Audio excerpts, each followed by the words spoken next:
One of the conversations I had with a younger colleague in a different hospital recently was surrounding the fact that my advice had been that you really need to say you're sorry. Mm-hmm. And this individual responded, but doesn't that make me culpable then? Mm-hmm. And was concerned about whether there was a legal implication Mm-hmm. to that. And it would be helpful to have your thoughts and comments about how we can advise our fellows and members about that.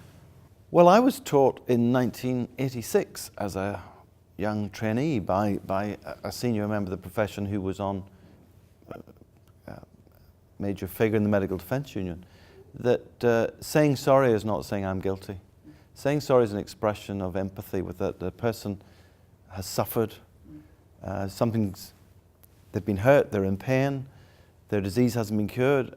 Indeed, they may have been harmed, a mistake may have been made, but the two aren't synonymous. Saying I'm sorry says I feel your pain, or I understand that you're unhappy, or I understand you don't feel well. It doesn't say I messed up here, I'm guilty. It definitely does not.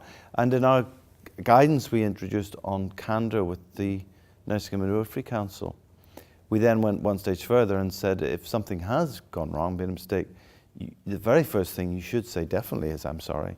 And you should then go on and explain what went wrong, whether you were harmed by that, if you weren't harmed, what you're going to do to stop someone else being harmed, what the team's going to learn from it. So in the case where you are sorry because you or your team are culpable, definitely say sorry quickly, because the medical defence organisations tell us, and the litigation authority, that often what patients want is somebody to put their hand up, say sorry and explain what went wrong, and that will often diffuse the situation.